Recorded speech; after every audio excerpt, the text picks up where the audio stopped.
Graças e paz a todos.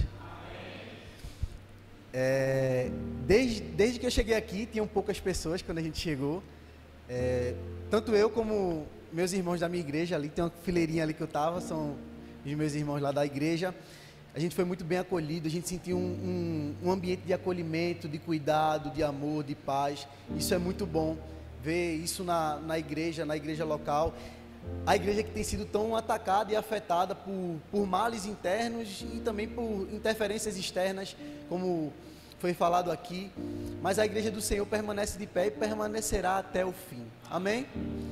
Eu sou o pastor Ivo Neto. Eu gosto de me apresentar de Ivo Neto porque tem gente que me conhece por Ivo, tem gente que me conhece por Neto. Acho que os meninos Tess, Tiago é mais Neto, o pessoal da escola, aí a faculdade já muda porque da chamada é Ivo, mas pode me chamar ou de Ivo ou de Neto, não tem problema nenhum. É uma alegria estar aqui, vendo rostos conhecidos aqui, de infância. A gente cresceu junto, a gente jogava muita bola aqui, jogava essas bolas todas, mas jogava aqui, e reencontrar essas pessoas. Débora também, Débora estava aqui no louvor, foi a primeira pessoa que me acolheu e acolheu a minha esposa quando a gente começou a caminhada cristã, lá em 2014, 2015. E como é bom te reencontrar também, Débora, ver o quanto o Senhor tem te usado e continua te usando. E é uma alegria estar aqui, meus irmãos e minhas irmãs. Eu sou o pastor da Igreja Caminho, você pode ver lá no Instagram depois, @Igreja Caminho _ você vai ver nossa igreja lá também. E é uma alegria estar aqui e espero que o Senhor edifique muito as nossas vidas através do sermão. Eu vou convidar vocês a abrirem a Bíblia no livro de Eclesiastes, no capítulo 3. Enquanto vocês vão abrindo em Eclesiastes capítulo 3, eu não posso esquecer, sou casado, sou casado com uma mulher maravilhosa que não pôde estar aqui porque ficou com o nosso bebê em casa, João Pedro, de 1 ano e 4 meses. Então João está dormindo nessa hora, glória a Deus, aleluia. Quando chegar, João estará dormindo também, se Deus quiser. E ela não pôde vir. Sara, minha esposa, e João Pedro, meu filho. Eu brinco com ela de que é o primeiro de muitos, mas eu não sei se eu tenho tanta coragem. Mas o Senhor sabe e o Senhor capacita se vier mais. Eclesiastes capítulo 3, a gente vai ler do versículo 1 até o versículo 8. Eclesiastes capítulo 3, do versículo 1 ao versículo 8. É um texto muito conhecido, é um texto que, se você não leu, você já ouviu em algum momento, mas é difícil você não ouvir esse texto, que é um texto bem falado, bem conhecido. Eclesiastes capítulo 3, do versículo 1 ao versículo 8. A mensagem que eu trago hoje para vocês, o tema do sermão é Vivendo no Tempo de Deus. Amém?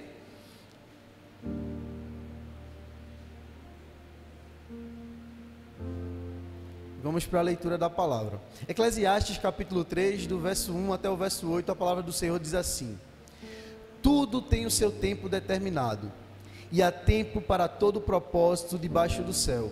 Há tempo de nascer e tempo de morrer, tempo de plantar e tempo de arrancar o que se plantou, tempo de matar e tempo de curar, tempo de derrubar e tempo de construir, tempo de chorar e tempo de rir, tempo de prantear e tempo de saltar de alegria, tempo de espalhar pedras e tempo de ajuntar pedras, tempo de abraçar e tempo de deixar de abraçar, tempo de procurar e tempo de perder, tempo de guardar e tempo de jogar fora, tempo de rasgar e tempo de costurar, tempo de ficar calado e tempo de falar, tempo de amar e tempo de odiar, tempo de guerra e tempo de paz. Amém. Vou convidar os irmãos e as irmãs a fecharmos os olhos e orarmos mais uma vez, pedindo ajuda ao Senhor nesse momento para entendermos o sermão, para que esse sermão transforme a nossa vida e entre no nosso coração. Oremos. Pai, muito obrigado, Pai. Muito obrigado por essa oportunidade de estar aqui com meus irmãos e irmãs em Cristo. Como eu tenho aprendido, Pai, o reino de Deus é um reino de amigos. E aqui estamos entre amigos, revendo amigos, reencontrando amigos que temos visto regularmente também, mas o teu reino é um reino de amigos, de igrejas que precisam estar unidas num só propósito, de irmãos e irmãs que precisam estar unidos num só propósito, assim como a tua palavra diz, num só propósito, num só pensamento. Que o Senhor nos ajude, Pai, nessa noite, que o Senhor fale ao nosso coração, que a gente não saia daqui da mesma forma que chegamos, que sejamos transformados pela Tua palavra, que o nosso coração seja aquela terra fértil, onde a semente cai e nasce a árvore e dá muitos frutos, Senhor. Que essa palavra de hoje seja compartilhada para as pessoas que não puderam estar aqui, ou as pessoas que cruzarão a nossa vida no decorrer desse ano, Senhor. Que o Senhor fale ao nosso coração, que o Teu Santo Espírito encha o nosso ser, e já inundou esse local desde o começo, Pai. Eu te peço também, Pai, que não leve em consideração as minhas falhas, os meus pecados, as minhas limitações, que Tua palavra seja transmitida de forma fiel e verdadeira nesse lugar, e que saiamos daqui com a certeza que o Senhor é grande, poderoso e soberano, o Senhor é o dono do tempo, e tudo já foi determinado, Pai, num propósito aqui debaixo da terra por Ti, Senhor, e precisamos apenas confiar e descansar que o Senhor é bom e tem cuidado de tudo em todo momento. É assim que eu te oro e te agradeço em nome de Jesus, amém e amém. É uma palavra bem propícia para falar para jovens. Eu oro ao Senhor e acredito que o Senhor fala muito com todo mundo quando a gente está lavando o prato. Quando a gente está lavando o prato, o Senhor vem e fala com a gente. E o Senhor falou comigo. E qual mensagem trazer para cá? O que falar para a juventude que não seja tempo? Falar sobre tempo, falar sobre a confiança no Senhor. Antes de prosseguir o sermão, eu vou fazer um convite para vocês. Eu tenho um problema e eu vou compartilhar com vocês. Como eu falei, o reino de Deus é um reino de amigos. E a gente tem que começar a compartilhar as vulnerabilidades para estarmos mais ligados aqui. Eu tenho um problema. Eu me sinto muito só quando eu estou aqui na frente. E eu queria convidar o pessoal que está lá atrás a vir um pouquinho mais para frente, só para a gente ficar mais perto. Venham aqui, povoem aqui essas cadeiras mais aqui. Venham, não se acanhem não, a gente fica mais perto. Eu só não vou para lá porque eu acho que vai atrapalhar na transmissão, mas venham mais para perto, se vocês puderem, para a gente estar mais perto, não se acanhem. Eu não tenho esse problema lá na igreja, porque a igreja é pequena, tem 2, 3 fileiras no máximo, então todo mundo está perto sempre. Aqui não, aqui já é um pouco maior. Muito obrigado. Aí vocês pedem depois alguma coisa para mim que eu retribuo. Voltando, meus irmãos, para a palavra, a gente vive numa época de pressa, de imediatismo, uma época que nos lança muita ansiedade, muita vontade que as coisas aconteçam de repente, ou que aconteçam no nosso tempo, na nossa hora, no nosso momento. Mas a palavra do Senhor nos ensina algo totalmente diferente dessa pressa, dessa agonia, desse imediatismo. A palavra do Senhor nos ensina que a nossa vida é feita de estações, é feita de momentos, de fases. E cada fase precisa ser vivida no tempo correto, cada fase precisa ser aceita e ser vivida nesse tempo que Deus determinou. Tudo, meus irmãos e minhas irmãs, seja bom ou seja ruim, que tenha acontecido na nossa vida, não deixou de estar no controle de Deus. Tudo é permissão dele, tudo está no controle dele. O autor de Eclesiastes, o qual lemos agora, nos mostra que há um tempo certo para todas as coisas. E nem tudo que acontece na nossa vida é do jeito que a gente quer. Mas sim, a gente tem que ter a certeza nessa noite que tudo que acontece na nossa vida é do jeito que Deus já determinou. Amém? E eu queria trazer alguns pontos desse sermão, para que esse sermão entre no nosso coração, a gente fixe, a gente tenha esse entendimento sobre esse tempo de Deus, sobre o porquê Deus determina, o porquê a gente passa por certas coisas. A gente vai falar um pouco sobre isso nessa noite. E o primeiro ponto que eu queria convidar vocês a gente entender é que tudo tem o seu tempo. Vamos ler novamente o versículo 1. O versículo 1 de Eclesiastes que a gente leu aqui, diz assim: tudo tem o seu tempo determinado, e há tempo para todo propósito debaixo do céu. Amém? E o que isso nos mostra, meus irmãos e minhas irmãs? Isso nos mostra que Deus, Ele é soberano sobre todas as coisas, inclusive sobre o tempo. Não poderia ser diferente. Cada estação da nossa vida, seja boa ou seja difícil, tem um propósito. Tenha certeza. Quando a gente pega a história narrada na Bíblia, as cartas que são endereçadas, todos os acontecimentos têm um propósito para acontecer. Nada acontece em vão. Como foi dito aqui no começo, se você está aqui, não é por acaso. Você pode pensar, eu estou indo lá porque vai ter a rede jovem, é bem legal, eu sei como é, meus amigos vão estar lá, fulano me chamou tanto, insistiu tanto, eu vou para não dar mais desculpa. Mas tenha certeza, se você está aqui hoje, você foi atraído pelo amor de Jesus. Ninguém está aqui por acaso. Tudo já estava determinado. E eu vou dar um exemplo para vocês, que Deus, Ele controla tudo, inclusive o tempo. Lá em 2 Reis, capítulo 20, verso 11, Deus, Ele atrasa o tempo, ou seja, naquele momento, Ele faz com que a sombra do relógio de Ezequias voltasse atrás. Então, este foi um sinal que Deus prolongaria a vida do rei, conforme foi pedido a ele. Então, nada é impossível para Deus. Eu sempre digo lá na igreja, e quando eu trouxe esse sermão para eles, eu disse assim: a gente nunca está atrasado na nossa vida, e também a gente nunca está adiantado, a gente está no tempo certo. Eu sei que muita gente diz assim, como eu queria ter conhecido Jesus antes, na minha juventude, para estar servindo, para estar vivendo, para não ter passado por frustrações e traumas, quando eu vivia no mundo. Mas tenha certeza, você está no lugar certo, na hora certa, no momento certo, porque Deus já sabia que você estaria aqui. Amém? Você pode estar pensando também que ainda está esperando algo por muito tempo, e esse algo ainda não aconteceu. Talvez você esteja no momento da sua vida que você não está entendendo as coisas que estão acontecendo, e por que estão acontecendo com você. Mas sabe, meus irmãos e minhas irmãs, eu tenho isso no meu coração também, que a gente não precisa entender o que está acontecendo. Na maioria das vezes a gente não precisa entender, a gente precisa confiar que Deus continua no controle da nossa vida. Porque Deus, Ele não se adianta, Deus não se atrasa, Ele chega no tempo certo. Acho que você já ouviu esse ditado, acho que é muito clichê, mais antigo assim dos crentes, né, que diz assim, até acho que é uma brincadeira, não está demorando, é porque Deus está caprichando. Não, esqueça isso, Deus não demora, Deus não se atrasa nem se adianta, Ele age no tempo certo, e o tempo certo dEle não é o meu tempo, não é o teu tempo, é o tempo que Ele já determinou para todo o propósito debaixo da terra. Amém? Então, acalma teu coração. Se não aconteceu ainda, você não está pronto para viver. Acalma teu coração. Se Ele ainda não te tirou dessa situação, é porque Ele tem um testemunho para forjar na tua vida. A gente tem que ter essa ciência. Amém? O segundo ponto que eu queria abordar com vocês desse sermão é que, como o próprio Eclesiastes diz aqui no texto que a gente leu, há um tempo para todas as coisas. E aí, nesse ponto, a gente abordaria do verso 2 até o verso 8, que a Bíblia aqui, Eclesiastes, nesse capítulo, vai trazer 14 pares de opostos. Ou seja, ele vai dizer, tem tempo de nascer e tem tempo de morrer. Tem tempo de plantar e tem tempo de arrancar, tempo de chorar, tempo de sorrir. E ele vai intitulando 14 opostos de acontecimentos da nossa vida, do nosso dia a dia, das fases da nossa vida. E o que isso me ensina, e o que isso te ensina?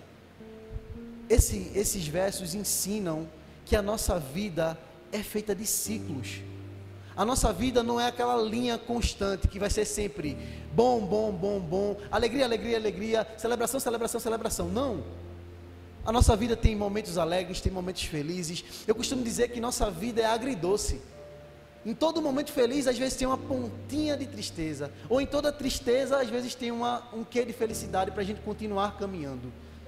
Então a nossa vida tem esses contrastes, tem esses ciclos. Tenha certeza, nenhum tempo dura para sempre, nenhum sofrimento é para sempre, nenhuma alegria é para sempre. Mas o que a gente deve se apegar em relação a tudo isso é que Deus está conosco em todo o tempo, seja nos momentos bons ou seja nos momentos ruins. Deus nunca nos abandona. Eu costumo dizer que, diferente de todas as outras religiões, o nosso Deus é um Deus pessoal, é um Deus que se relaciona com a gente de forma profunda. Se estamos chorando, Ele chora conosco. Se estamos sorrindo, Ele sorri conosco. Isaías 41:10 confirma isso quando diz que Deus diz assim: por isso não tema, pois eu estou com você. Não tenha medo, pois sou o seu Deus. Eu o fortalecerei e o ajudarei. Eu o segurarei com a destra da minha justiça. eu sou o profeta do óbvio. Eu me titulo profeta do óbvio. Sabe por quê? Porque eu vou dizer as verdades que já estão na nossa cara. Se você abrir sua Bíblia, você vai ver verdades valiosas para que a gente continue perseverando, para que a gente continue caminhando, para que a gente continue amando esse Deus da forma que Ele merece. Como o louvor entoou, eu quero me apaixonar outra vez. Eu quero me desesperar outra vez. A gente precisa, meus irmãos, amar a Deus mais e mais e mais, pedir para que Ele derrame amor, para que a gente o ame, porque Ele está nos amando constantemente. A sua palavra é fiel e Ele não volta atrás. Ele está dizendo para mim e para você nessa noite, para a gente não temer, a gente não se preocupar com o dia de amanhã, com o que vamos vestir, com o que vamos comer, de como vai ser o desenrolar dessa doença que a gente possa está portando, se como vai ser a questão financeira ou qualquer outra coisa. Não tema, porque Deus está conosco. A gente não precisa ter medo, porque Ele é o nosso Deus. E para confirmar e reafirmar isso, Isaías 49:15 diz: pode a mãe se esquecer do filho que mama? Pode deixar de sentir amor pelo filho que ela deu à luz? Mesmo que isso fosse possível, eu não esqueceria de vocês. Sabe? E quando ele cita aqui o amor de mãe, a minha esposa compartilhou algo interessante na amamentação dela. Ela disse assim: quando João tinha necessidade de leite, o organismo já entendia e produzia mais leite. Quando João estava doente, o organismo já entendia, o leite vinha mais forte do que quando ele não estava doente. Quando João chorava, ela sentia isso no seu seio de amamentação. E a Bíblia está falando aqui: pode uma mãe esquecer um filho que amamenta? Como a mãe vai esquecer de um filho que ela amamenta, se a todo tempo ela está produzindo leite, se a todo tempo ela vai estar lembrando do filho dela? Mas o Senhor ainda vai mais profundo, Deus vai mais profundo. Mesmo que essa mãe se esqueça, eu não esqueço de você. É por isso que a gente tem que descansar. Mesmo nos momentos ruins, a gente precisa descansar e confiar que Ele continua e continuará cuidando da gente. Amém? Essa verdade é para a nossa vida. Não existe situação tão difícil que te afaste de Deus. A palavra de Deus vai dizer, né? Nem principados, nem potestades, nem altura, nem profundidade, nada nos separa do amor de Deus. Amém? O terceiro ponto que esse sermão traz é sobre a sabedoria e o discernimento desses tempos que a gente vive. Eclesiastes agora 8, o verso 5 diz assim: quem guarda o mandamento não experimentará nenhum mal, e o coração sábio discernirá o tempo e o modo. Meus irmãos, a gente precisa de maturidade espiritual. A gente precisa aprender que nem sempre é tempo de agir, nem sempre é tempo de fazer as coisas. Às vezes é tempo de esperar. Mas aí eu vou perguntar para vocês: quem aqui gosta de esperar? E se você disser para mim, eu amo esperar, você vai estar pecando, né? Eu também vou estar pecando se eu disser que amo esperar. Ninguém gosta de esperar. A gente está na fila do supermercado, meu Deus, a fila não anda. Meu Deus, a gente está na fila da lotérica, a gente está na fila para entrar em algum lugar. Meu Deus, que demora, que demora. A gente pede uma comida no iFood, eita, que demora, já passou, vou cancelar. A gente está todo o tempo agoniado, acelerado, aperreado. E a gente quer agir de qualquer forma, a gente quer meter a mão e fazer. Ah, Deus, é como se a gente dissesse assim: Deus, você está muito ocupado, eu vou dar uma força ao Senhor. Eu vou dando um jeitinho aqui logo no começo, e o Senhor vai lá e depois vem, e quando der, o Senhor ajeita aqui. Quem fez isso e falhou, e o seu fim foi triste, foi Samuel. Samuel não, foi Saul, perdão, foi Saul. Saul queria fazer as coisas do jeito dele. Quando Deus pedia para ele ter calma e esperar, ele não ia lá fazer do jeito dele e acabou se precipitando. E às vezes a gente julga: ah, eu não seria assim, ah, eu não agiria como fulano, ah, eu não seria explosivo, ah, não. Mas a gente tem sido no nosso dia a dia, a gente tem se angustiado e tem feito, quando na verdade Deus está pedindo para a gente esperar e discernir cada tempo que a gente tem vivido na nossa vida. Deus nos chama, meus irmãos, para discernir o tempo de falar, o tempo de calar, o tempo de avançar e o tempo de parar. Nem sempre é para a gente fazer algo, nem sempre é para a gente falar algo. Aí você diz assim: eu vou ficar calado, se falar eu falo, se não acontecer eu vou lá e meto a mão e faço. Nem sempre. A Bíblia fala em Provérbios que até o tolo, quando ele se cala, ele se assemelha ao sábio. E por que a gente sempre tem que falar? Porque a gente tem que ser o produtor de opinião. Tudo que, se tem guerra, eu tenho que ir lá postar e falar. Se tem um problema, eu tenho que ir lá dar minha opinião. Sabe, meus irmãos, às vezes nosso silêncio é mais importante do que nossa fala.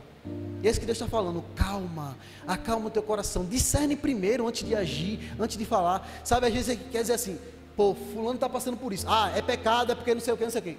Ah, aconteceu isso. Ah, eu sei porque isso e aquilo outro. Ah, o Papa morreu. Eita, meu Deus, o Apocalipse começou. Eu acho engraçado, vou compartilhar uma coisa com você. Uma coisa que eu acho engraçado. A gente tem a presunção de achar que a gente vai saber quando vai começar o Apocalipse. Não é engraçado? Porque a Bíblia diz que muitos serão enganados. Até a própria igreja, muitas pessoas dentro da igreja serão enganadas. Eu acho engraçado que eu participo de alguns grupos também, de pessoas que não são cristãs. Os meus amigos do futebol, aí eles fazem assim, eita, o Papa morreu, é Apocalipse, aí começa a mandar texto. Eu fico engraçado assim, os ímpios estão mais antenados que a gente que é crente, né? Sabe, a gente fica naquela agonia de, meu Deus, é isso, é aquilo, calma, gente, respira, se acalma. Eu sempre digo, a gente tem que ter uma certeza do que está por vir, é que Jesus vai voltar. Como vai ser, quando vai ser, os acontecimentos assim, mais detalhistas, isso pouco importa. A nossa esperança é que Ele voltará e irá nos buscar, ponto. Essa é a nossa esperança viva. No Salmo 143:10, o salmista diz assim ao Senhor: ensina-me a fazer a tua vontade, pois tu és meu Deus, que o teu Espírito bondoso me conduza adiante por um caminho reto e seguro. O que o salmista está dizendo é para a gente orar todos os dias: Senhor, me ensina-me a fazer a tua vontade. Sabe, a gente vive nessa ânsia, né, de propósito, né? Ah, meu Deus do céu, eu quero saber o meu propósito, o que eu fui chamado para fazer. Ah, será que eu sou bom no louvor? Será que eu sou bom pregando? Será que eu sou bom? Teve a mensagem das áreas importantes para a gente estar colocado, influenciando positivamente, isso é interessante. E às vezes a gente fica nessa agonia, até se frustra, quando vai fazendo várias coisas e não se dá bem em quase nenhuma. Mas tenha certeza, eu vou trazer uma tranquilidade para o seu coração nessa noite, Deus vai trazer. A gente tem um propósito para a nossa vida que Deus estabeleceu, é conhecê-lo e se relacionar com Ele de forma profunda todos os dias. E a Bíblia mostra isso. Quando Deus cria Adão e Eva, o que é que Deus fazia? Deus descia no jardim, caminhava com eles, conversava com eles, Deus se relacionava com eles. Adão e Eva pecam, são expulsos do paraíso. O que é que Deus continua fazendo? Continua se relacionando. Aí vem Abraão, vem Moisés, e sempre levantando altar, se relacionando, Isaac, Jacó e todos eles, até Jesus e a gente. O propósito de Deus para a nossa vida é que a gente se relacione com Ele de forma profunda e verdadeira, que a gente o conheça cada dia mais. Fomos criados para isso, para adorá-lo, para conhecê-lo, e aí somos transformados diariamente por essa busca. E nesse ponto, meus irmãos, sobre sabedoria, o que eu queria trazer para a nossa vida é que a gente precisa pedir sabedoria a Deus para discernir as estações que estamos vivendo. Não ache que você é inteligente demais, não ache que você é sábio demais, porque a sabedoria que a gente precisa buscar é a sabedoria do alto, não é algo que se aprende em universidade, em faculdade, em cursos, não é algo que você pode aprender naturalmente, e sim sobrenaturalmente. Então, peça isso em suas orações: Senhor, estou passando por um momento difícil, não sei o que fazer, não sei porque isso está acontecendo na minha vida, me ajuda a discernir, para que eu não peque, sabe? Porque quando a gente não sabe discernir, às vezes sem querer a gente peca, porque a gente não entende o que a gente está passando, seja um momento difícil, a gente começa a o quê? Murmurar, porque só eu, poxa, eu faço tudo certo, estou servindo na igreja, você começa a questionar a Deus. Sabe quem fez isso no começo, quando as coisas estavam piorando? Jó estava firme, aí os amigos chegam, começam a falar muita coisa com ele, e ele começa a questionar, querendo como se fosse uma audiência diante de Deus, para dizer o porquê ele estava passando por aquilo, e Deus deixa, aí Deus vê que Jó está esmorecendo, Deus vê que Jó está quase caindo, Deus vem e diz assim: ei, vem cá, onde é que tu estava quando eu comecei a criar a terra? Onde é que tu estava quando eu lancei os fundamentos? Onde é que tu estava quando eu fiz isso? Onde é que tu estava quando eu fiz aquilo? É como se Deus estivesse dizendo para Jó: cai na real, não é nada sobre você, é sobre mim, sabe? E Deus vai dizer isso para mim e para você. Uma coisa que eu digo lá na igreja também muito é que a gente está vivendo uma grande história. E nessa história, eu vou tirar um peso das suas costas agora. Nessa história, nós não somos os protagonistas. Nós somos no máximo os figurantes. A grande história é dele, é sobre ele, é para ele, é tudo dele. E Deus é tão bom, que Ele permite a gente participar de tudo isso. Em oração, em fé, em perseverança. Mas é tudo sobre Ele, não é nada sobre mim, sobre você. Tire isso. Ah, porque só eu estou sofrendo, porque só fulano é abençoado, porque só... Esqueça isso, não é nada sobre você. A gente já está passando aqui. Daqui a uns anos, quando a gente morre, ninguém lembra mais da gente, mas Deus permanece o mesmo. Nesse momento, em vários lugares no mundo, tem pessoas adorando a Ele, e se as igrejas fechassem todas elas, existe uma legião de anjos cantando Santo, Santo, Santo, sabe? Ele é merecedor de toda a honra, de toda a glória. Então, vamos aprender a pedir a Deus para discernirmos, a termos sabedoria. Senhor, me ajuda a entender porque eu estou passando isso, me ajuda a compreender porque está doendo tanto, porque ainda persiste essa situação, ou o que eu devo fazer, Senhor, mediante o que está acontecendo. Peça a sabedoria e discernimento a Deus. É isso que Salomão aqui em Eclesiastes está falando para mim e para você. Amém? Deixa eu beber um pouco d'água, eu falo muito. De coco. Fui pego, mas eu gosto. Falaram que era vigília. Eu gosto de falar, gente, mas não vou prender vocês muito não. Eu vou num tempo legal, para ninguém também cansar de mim, enjoar de mim e me mandar embora. Eu quero vir mais vezes, não só para pregar, mas para estar com vocês também, conhecer vocês melhor. E nos visitem também lá na igreja, a casa de vocês, as portas estão abertas também, vai ser uma alegria recebê-los lá. O quarto ponto nesse sermão é sobre o nosso tempo que está nas mãos de Deus. A gente está caminhando para o fim. Salmo 31, verso 15 diz assim: os meus dias estão nas tuas mãos. Esse é o salmista dizendo para o Senhor: os meus dias estão nas tuas mãos. A gente pode fazer planos que não tem nenhum problema. A gente pode se planejar, a gente pode programar as coisas da nossa vida e até sabe fazer isso. Mas Deus é quem controla o relógio da nossa vida.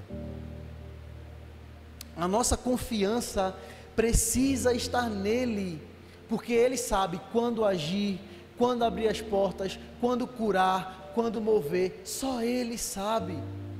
Aí você pode estar dizendo: ah, já faz mais de ano que eu estou orando para minha mãe se converter, para o meu pai se converter, para o meu filho se converter, e nada muda. Meu irmão, você está olhando pela perspectiva da sua visão, mas Deus sabe o tempo certo que aquela pessoa vai se converter. Cabe a nós perseverarmos em oração, cabe a nós acreditarmos e confiarmos que Ele é fiel para cumprir cada promessa na nossa vida e na vida da nossa família. Tiago, no capítulo 4, do verso 14 ao 16, vai falar muito isso sobre o tempo, né? E ele fala assim: como sabem o que será de sua vida amanhã?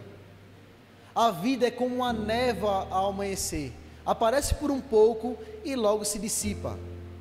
O que devem dizer é: se o Senhor quiser, viveremos e faremos isso ou aquilo. Caso contrário, estarão se orgulhando de seus planos pretensiosos, e toda presunção como essa é maligna. Ele está dizendo assim, isso aqui ele está relatando sobre comerciantes que dizem: ah, a gente vai lá para tal cidade, vai passar um ano lá, a gente vai vender, vai lucrar, depois a gente volta. Totalmente cheios de si, achando que estavam no controle de tudo. E Tiago diz: não, a gente é como névoa, meus irmãos. Quantos amigos e familiares na época da pandemia não nos deixaram? De forma abrupta, de forma tão de repente. Quantas pessoas até hoje têm tido mortes tão prematuras? A gente está aqui hoje celebrando em comunhão, mas a gente não sabe se vai estar amanhã. O que a gente tem que fazer é se colocar a vontade de Deus na nossa frente. E eu digo, não é só um clichê de você fazer assim: ah, planejei minha viagem, se Deus quiser vai dar certo. Sabe que a gente pode cair no erro de achar assim: vou fazer tudo e vou botar no final, se Deus quiser. Não, a gente precisa entender o que Deus quer para a nossa vida. Será que o que a gente está fazendo engrandece a Deus? Será que é a vontade de Deus para a minha vida e para a tua vida? A gente tem que entender isso e colocar Deus em primeiro. Porque Deus, meus irmãos e minhas irmãs, não trabalha no teu relógio, não trabalha no meu relógio, Ele trabalha no tempo perfeito dEle. Ele que sabe, e esse tempo, tranquiliza teu coração, porque esse tempo nunca falha. Cita, eu posso desafiar essa igreja, qualquer outra igreja, quando foi que Deus falhou? Quando foi que Deus chegou atrasado? E aí eu vou trazer um exemplo da Bíblia. Quando Jesus está caminhando para encontrar Lázaro, as pessoas abordam ele chorando, desesperadas. Não adianta, pode voltar, Lázaro já morreu. Se o Senhor tivesse chegado antes, ele ainda estava doente, o Senhor curava ele e ele não tinha morrido. Olha, as pessoas estão dizendo que Jesus se atrasou, que Deus, o Deus encarnado, se atrasou para uma ocasião, para um milagre, para uma cura. As pessoas estão dizendo isso. E Jesus vai lá, encontra lá Lázaro no túmulo, pede para remover a pedra, chama Lázaro para fora. E aí eu convido vocês a uma reflexão. O que seria mais impactante? Curar um enfermo ou ressuscitar um morto? A gente hoje, meus irmãos, trazendo para a nossa vida, a gente hoje quer que Deus faça agora em algo que está pequeno, mas às vezes Deus quer prolongar para que teu testemunho seja ainda mais poderoso, alcance mais pessoas. Mas é como eu falei lá atrás, a gente não gosta de esperar, a gente critica, a gente diz assim, está demorando muito, eu não aguento mais, eu vou abandonar, eu vou largar. Quantas pessoas que a gente não conhece, que estavam caminhando conosco na caminhada com Cristo e hoje não estão mais, desistiram, estão no mundão, abandonaram. Muitas das vezes porque foram decepcionadas por algo que não receberam, ou porque não conheceram Jesus da maneira que Jesus é. Mas o que eu queria dizer é que Deus não falha. Jesus vai lá e ressuscita Lázaro, e o impacto que isso foi, Lázaro conversando com as pessoas que viram ele morrer, depois dele estar lá sepultado. Então, entenda, Deus não se atrasa, Deus não se adianta, Ele sempre chega no tempo certo. Foi assim naquele momento e é assim na nossa vida. Outro exemplo, você lembra daquela passagem que os discípulos estão conversando uns com os outros e eles avistam um cego e dizem assim, ele deve ser cego porque a mãe dele pecou, porque o pai dele pecou, porque ele já nasceu assim, ou foi porque é pecado dele. Eles ficam tentando acertar porque o homem era cego, e Jesus já sondando o coração dele, chega para eles e diz, vocês não entendem nada. Aquela cegueira não é para atrapalhar a vida daquele homem, aquela cegueira é para manifestar a glória de Deus, e Jesus vai lá e cura aquele homem. O que Jesus estava querendo ensinar aos seus discípulos naquele momento é que os discípulos e nós precisamos olhar além dos problemas da vida, precisamos olhar além das dificuldades. Foi assim também que Deus fez com Jó. Jó estava muito focado em olhar para o seu problema, para a sua doença, para os filhos que tinha perdido, para as riquezas que tinha perdido, para os amigos que se afastaram. O foco de Jó era esse, Jó estava afundando. E Deus chama Jó e vem cá, eu quero te mostrar, eu quero que você olhe além do teu sofrimento, porque além do teu sofrimento tem um propósito que eu já estabeleci. Quem não ama a história de Jó? Quem não é impactado? Tem música, né? Tem tudo, a gente fica, caramba, eu queria ter a fé de Jó, eu queria ter a perseverança de Jó. E um ponto importante é que a gente sabe o que aconteceu com Jó, do começo ao fim. Jó não sabe. A gente sabe que o diabo foi lá e disse, Jó é assim, te ama, porque tu dá tudo a ele, porque tu protege ele, Deus vai lá e permite que ele vá lá e faça um salseiro na vida de Jó. E no final Deus restitui, dá novos filhos, riqueza e tal. A gente sabe, mas Jó não sabia. Às vezes, meus irmãos e minhas irmãs, a gente está passando por algumas situações, e Deus vai nos ajudar a passar por essa situação, e a gente vai superar isso, porque até aqui o Senhor nos ajudou, e nunca vai nos abandonar. Mas às vezes a gente não vai ter explicação do porquê a gente passou, mas a gente não precisa de explicação, a gente só precisa entender que Deus continua cuidando da gente, que a gente precisa confiar no seu tempo e no seu propósito para mim e para a tua vida. Porque Jó, no final do livro, ele diz assim, tá bom Deus, eu te amo, obrigado por tudo, por me dar novos filhos, por restaurar minha saúde, por me dar riqueza, obrigado, mas espera aí, só um pouquinho, não vai embora agora não. Por que o Senhor fez isso comigo? porque o Senhor permitiu que isso acontecesse. Não, é a mesma presunção que a gente tem. Às vezes brincadeira, né? Quando eu chegar no céu, eu vou perguntar a Jesus, mas Jesus, por que aquilo aconteceu comigo? Mas Jesus, por que o Senhor fez isso? Ou eu vou chegar lá e vou chegar em Eva e em Adão, mas rapaz, porque vocês comeram a fruta, porque estava tão bom no paraíso. A gente tem essa presunção, né? Mas entenda, quando a gente estiver na glória com Deus, a palavra de Deus diz que nenhum sofrimento que a gente está passando hoje aqui se compara com a glória que nos espera na eternidade. Quem está falando isso para mim, para você, primeiramente é Deus, mas segundo, é um cara que sabe o que está falando. Foi Paulo que fala isso. E por que eu estou dizendo que Paulo sabe o que está falando? Lembra lá, Paulo é arrebatado. 2 Coríntios, se eu não me engano, Paulo é arrebatado. E ele, nesse arrebatamento, ele vê algumas coisas que tinha lá no céu. E lá é pedido para ele não falar as coisas que ele viu lá. Tanto é que Paulo começa a falar, e Paulo não fala sobre ele, se vangloriando, ele não diz assim, eu fui lá no céu, eu vi o que tinha, feito muita gente faz aí, né, morri e vi o céu. Paulo diz assim, havia um homem que foi arrebatado e que viu tantas coisas que não podia dizer e tal. Mas na frente Paulo diz o que eu disse para vocês aqui, nenhum sofrimento que a gente está passando aqui se compara com a glória que nos espera. Ele experimentou um pouco do que nos espera. E sabe, você pode não ter o sucesso que você espera aqui, você pode não ter a casa que você quer, o carro que você quer, a família que você tanto almejou, mas isso aqui é passageiro, isso aqui é um pequeno pedaço da nossa vida eterna. A gente está caminhando para uma eternidade de eternidade, seja se estivermos com Cristo Jesus, seja nas moradas celestiais, ou seja, no sofrimento eterno no inferno, para aqueles que não creem em Cristo Jesus. Então a gente tem que desapegar daqui, a gente tem que descansar. Entenda, não é do seu jeito, não é do meu jeito, não é no seu tempo, não é no meu tempo, é no tempo que Deus já estabeleceu.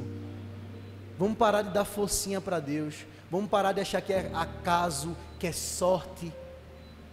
Já está estabelecido, meu irmão e minha irmã, tudo o que acontece. A palavra de Deus vai dizer, né? Você ama esse versículo? Vocês amam esse versículo que eu sei. Todas as coisas cooperam para o bem daqueles que amam a Deus. Não é verdade? Aí vocês assim, todas as coisas têm que cooperar para o meu bem, porque eu amo a Deus. Você vai dizer, né? Eu amo a Deus, as coisas têm que cooperar.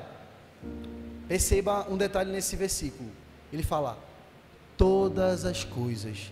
Quando a gente fala todas as coisas, são coisas boas, são coisas ruins, são momentos difíceis, são momentos fáceis, são todas as coisas vão cooperar para o nosso bem.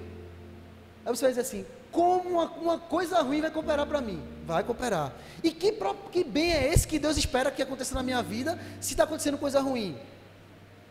O bem que Deus está falando nesse versículo, é que a gente seja parecido com Jesus. Deus, meus irmãos e minhas irmãs, vai fazer de tudo para que a gente seja igual a Cristo. Se a gente precisa passar por um perrengue para confiar nele mais, para amar ele mais, para buscar ele mais, ele vai permitir perrengue. Se a gente precisar de alívio para não abandonar a fé, ele vai dar alívio. Se a gente precisar de coragem, ele vai dar coragem, vai dar ânimo. Se ele precisar apertar, ele vai apertar, porque o cajado ele traz, mas ele também cutuca. Em Hebreus vai dizer que Deus corrige os filhos que Ele ama. E você não quer ser corrigido não? Não, quero não. Então Deus não te ama. Qual o pai, qual a mãe não corrige o seu filho? E quando o pai e a mãe corrigem o filho, o pai fica feliz? Quando chega no extremo e tem que bater, tem que botar de castigo, o pai se alegra? Não. Nenhum pai. O João está 1 ano e pouco, o João já está virando a casa de cabeça para baixo. Todo dia, João agora, João Pedro, um menino de 1 ano e 4 meses, está com uma mania de dar sustos na gente. Ele pega assim, ele está com o controle da televisão. Tranquilo, o menino, sorriso no rosto, do nada ele faz assim, joga no chão. Meu Deus do céu. Paciência. O pai tem que ter, né, a mãe, paciência, tranquilidade. João pega as coisas e bota na boca do nada e você fica... Mas assim, a gente tem que estar lá. Não, prender, aí vai chorar. Porque a gente ama e a gente quer proteger. A gente ama, os pais amam os filhos e devem amar. Se a gente diz sim sempre para os nossos filhos, a gente leva eles à ruína. Por exemplo, eu tenho um filho vamos dizer, um filho de 5 anos. Você ama ele. Se ele pedir a chave do seu carro, você vai dar para ele dirigir? Mas você não ama, o bichinho não quer. Não, você não vai dar porque você sabe que ele vai se arruinar, vai acontecer um acidente, vai acontecer uma coisa ruim. E às vezes, meus irmãos e minhas irmãs, é Deus para a gente. Imagina, olha o cenário, imagina se Deus diz sim para tudo que a gente quer. Imagina, se Deus dissesse sim para todas as nossas orações até aqui, com certeza não estaríamos aqui. Eu digo a você, se Deus ouvisse todas as minhas orações e respondesse como um sim, eu não estaria aqui. A gente precisa mais dos nãos do que dos sims. A gente tem que aceitar. A gente não aceita. Quando Deus traz uma bênção na nossa vida, a gente diz, meu Deus, que maravilha, você compartilha para todo mundo. Quando chega uma coisa ruim, você diz, quero não. Não aceito na minha vida não. Eu tinha um amigo de uma igreja que dizia assim, eu não aceito doença. Eu repreendo, eu não aceito, eu declaro, eu determino. Eu disse, como é que tu não aceita? Jesus aceitou, Paulo aceitou, Pedro aceitou, todo mundo aceitou. Porque o mal da gente é pensar que a gente está aqui na igreja e a gente está seguro. No sentido assim, que eu sou crente, vou para a igreja, leio a Bíblia, oro, jejum, nada de ruim pode acontecer comigo não, porque eu estou fazendo a minha parte. Não é assim, meus irmãos. A grande característica de um cristão genuíno é o sofrimento. Paulo vai dizer isso. Paulo não se vangloriava pelos seus feitos, pelas cartas que escreveu. Ele se gloriava pelos sofrimentos, porque se assemelhava ao sofrimento de Cristo. Quando ele está ministrando numa cidade, ele é apedrejado, e ele sai da cidade como se fosse morto, a pessoa leva ele para fora da cidade, e lá fora da cidade ele acorda, e ele quer voltar para pregar de novo. Mas Paulo não reclamava não, Paulo se alegrava, e dizia assim, agora a gente faz parte do sofrimento de Cristo, agora somos verdadeiros cristãos. E eu digo para mim e para você, vamos aceitar o sofrimento também, mas não vamos agarrar o sofrimento e dizer assim, é meu fim, tudo eu, oh meu Deus do céu, eu não aguento mais. Não, é entender assim que vai passar, e eu vou sair mais forte do que isso. Vai passar, e o meu testemunho vai ajudar outras pessoas a passarem também. Porque, como eu disse, não é nada sobre nós, é tudo sobre Deus, e Ele tem me usado e te usado para abençoar outras pessoas também, amém? Mas é tudo no tempo dEle. E eu queria encerrar esse sermão com uma ilustração sobre esse sermão. Vem comigo. Uma menina, ela estava na casa da avó dela, e a avó dela estava bordando, fazendo um bordado, naquelas telas. E essa menina, ela estava aos pés da avó dela, e ela conseguia ver por baixo da tela do bordado, e quando ela olhava, ela ficava intrigada, né, por baixo do tecido, porque ela via muitos fios soltos, umas cores muito misturadas e borradas, uma bagunça total aqui naquela arte que a avó dela estava fazendo. E ela chega para a avó intrigada e pergunta, vovó, por que esse bordado é tão feio?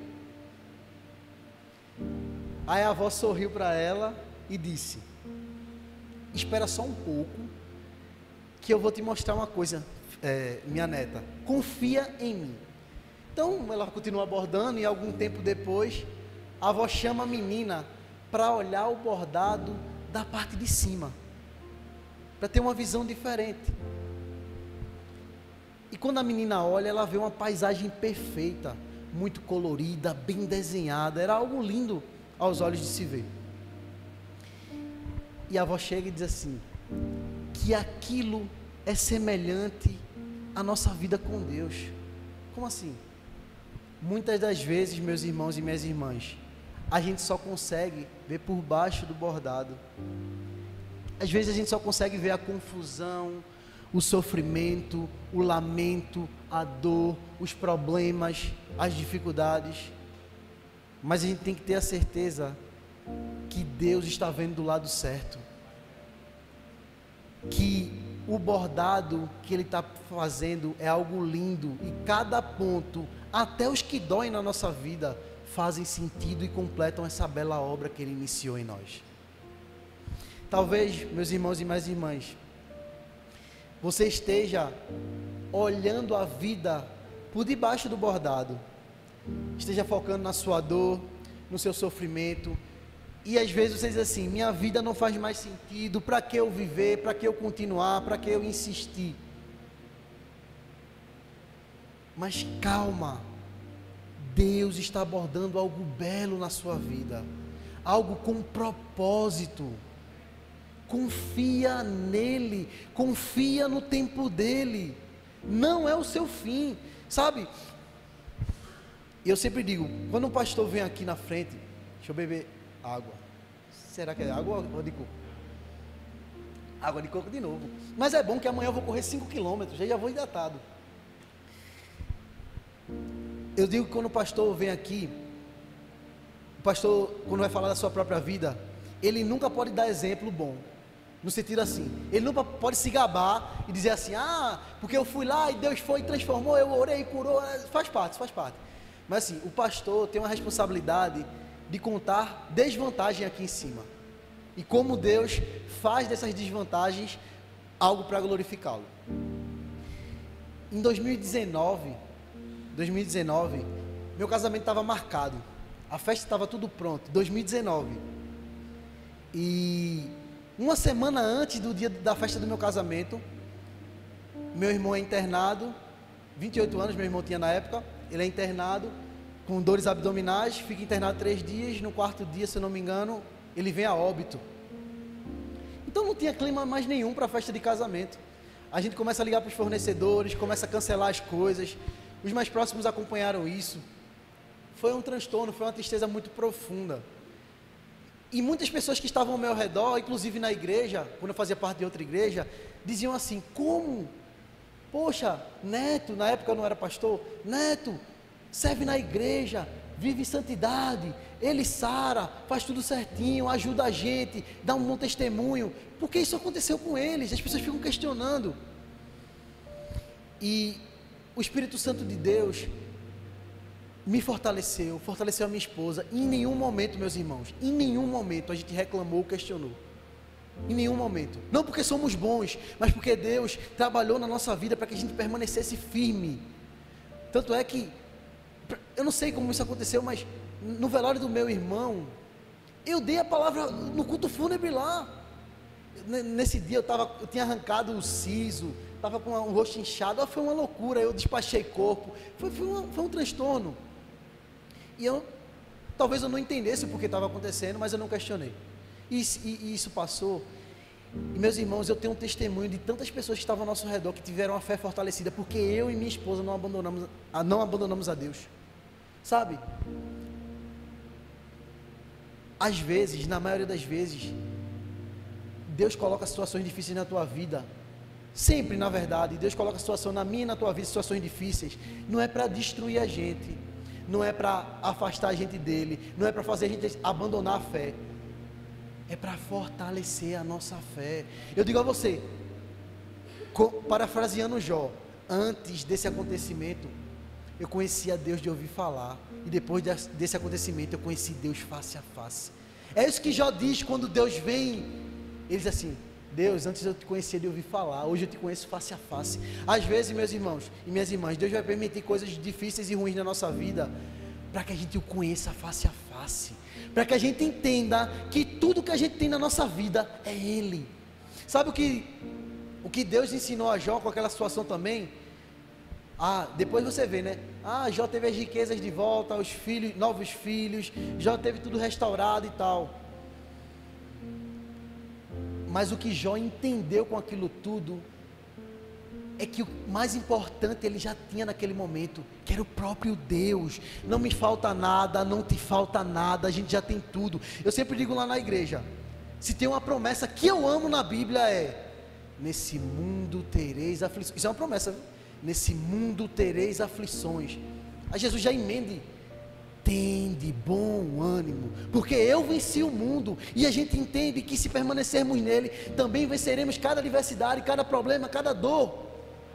Amém? Então entenda, é tudo no tempo dele.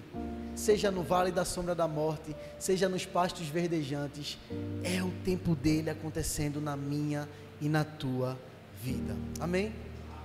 E eu queria concluir, meus irmãos e minhas irmãs, dizendo que nossa vida, como a gente viu aqui no sermão, é feita de estações, e nenhuma estação é à toa. Não descarte nada que acontece na sua vida. Acredite que tudo isso faz parte de uma grande obra que o Senhor começou e vai completar até o final na minha e na sua vida. E o mais confortante e o mais que nos faz descansar em paz é que Deus está conosco em todos os momentos. Deus é tão bom, os jovens dizem assim, né? Não me conta não. Não me conta dessa série, não me conta, eu vou assistir ainda. Não me dá spoiler, né? Não me dá spoiler, não fala. Eu não assisti ainda, não fala. Deus é tão bom, que Ele já deu o spoiler dessa história que a gente está vivendo. No final, estaremos com Ele na eternidade. Ceiaremos face a face. Você já imaginou Jesus enchendo o teu cálice? Você já imaginou aquilo que hoje você sente, que hoje que o Espírito Santo ministra em tu, que hoje talvez não seja tão palpável, aquele abraço que você queria de Jesus você vai receber? Você já imaginou que todas as coisas que você sofreu aqui, você não vai nem lembrar? Mas eu sofri muito. A alegria é tão plena, constante lá no céu, que a gente não vai nem lembrar o quanto a gente sofreu. Por isso que eu digo, a gente não vai chegar lá e questionar, porque eu sofri. Vai ser tanta alegria, que a gente não vai nem lembrar quanto doeu. Sabe, eu comparo isso com as mulheres que têm filhos vão entender. O parto, a mulher sofre no parto, dói pra caramba e tal. Lá tá no trabalho de parto, tá doendo, contração e aquela agonia. A minha esposa entrou de meia-noite, saiu de meio-dia. O menino veio nascer de meio-dia. Será que o menino queria ficar mais um pouco, senão vai sair? Sofreu que só. Mas quando João Pedro saiu e chorou, a alegria que a mãe sente, ela nem lembra da dor. Sério, as mães vão concordar. Quem é mãe sabe. É isso, meus irmãos. Deus está preparando um tempo para nós que não é esse tempo. É um tempo de eternidade. E lá, Ele promete: não haverá dor, morte, pecado. A luta que a gente trava hoje aqui vai cessar lá. Não tem mais não. Então, pode ser que hoje você esteja chorando, mas amanhã virá o tempo de sorrir. Pode ser hoje que você esteja no tempo de plantar com lágrimas, mas virá o tempo da colheita com alegria. Você está lutando contra o tempo de Deus e aprendendo a confiar nele? Essa é uma pergunta. Você está lutando contra o tempo de Deus ou aprendendo a confiar nele? Hoje o Senhor te convida, o Senhor me convida a descansar nele, a confiar nele, a entregar os tempos nas mãos dele, porque o tempo de Deus é perfeito e Ele está abordando algo lindo com a sua vida, mesmo que agora você só esteja vendo um bocado de fio solto. Ele está vendo o todo. Ele sabe o que você precisa, o que você não precisa, e Ele sempre chega no tempo certo na minha e na tua vida. Amém? Vou convidar vocês a ficar de pé para a gente orar mais uma vez.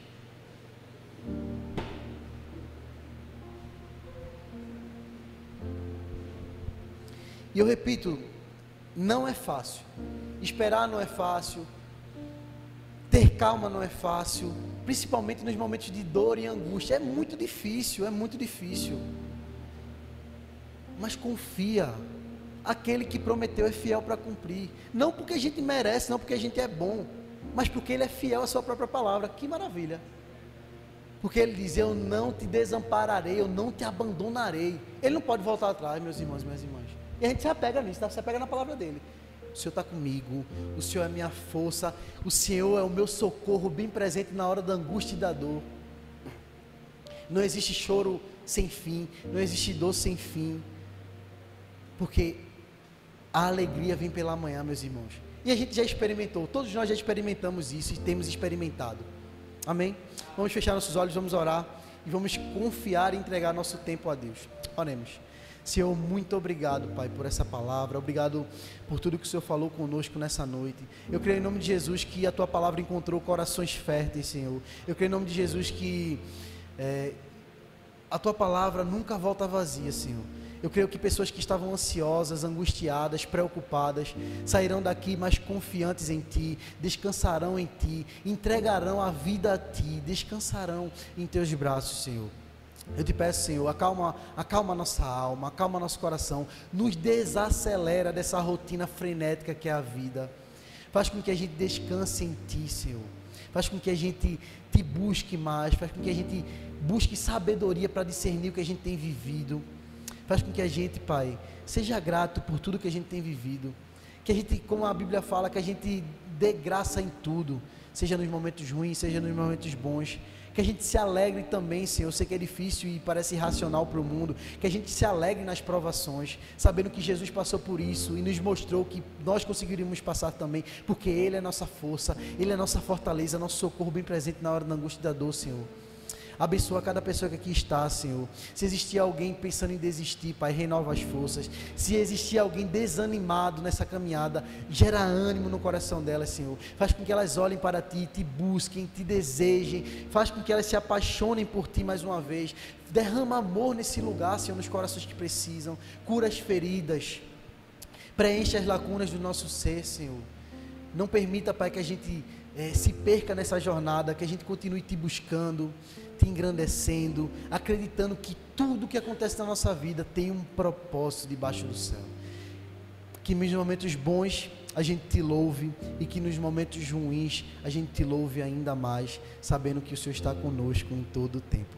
É assim que eu Te oro e Te agradeço em nome de Jesus. Amém e